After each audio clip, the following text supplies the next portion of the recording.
મહેસાણાના ખેરાલુમાં પણ તિરંગા યાત્રા યોજાઈ હતી। ધારાસભ્ય દ્વારા યાત્રાનું પ્રસ્થાન કરવામાં આવ્યું। સરદારભાઈ ચૌધરી દ્વારા લીલી ઝંડી આપવામાં આવી। મોટી સંખ્યામાં વિદ્યાર્થીઓ યાત્રામાં જોડાયા। સ્થાનિક આગેવાનો સહિત નેતાઓએ પણ હાજરી આપી।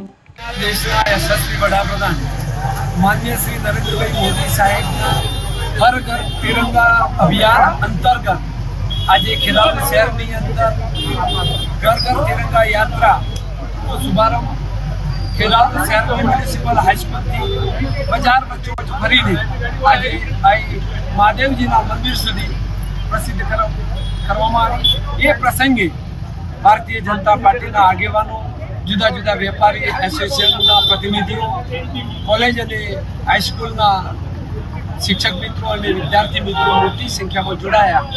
દેશની એકતા અને અખંડિતતા જાગૃતતા રહે એ માટે આજે દેશનો હર ઘર તિરંગા અભિયાન છે, એમાં મોટી સંખ્યામાં જે લોકો જોડાયા એ બધાનો દિલથી આભાર માનું છું અને પત્રકાર મિત્રોનો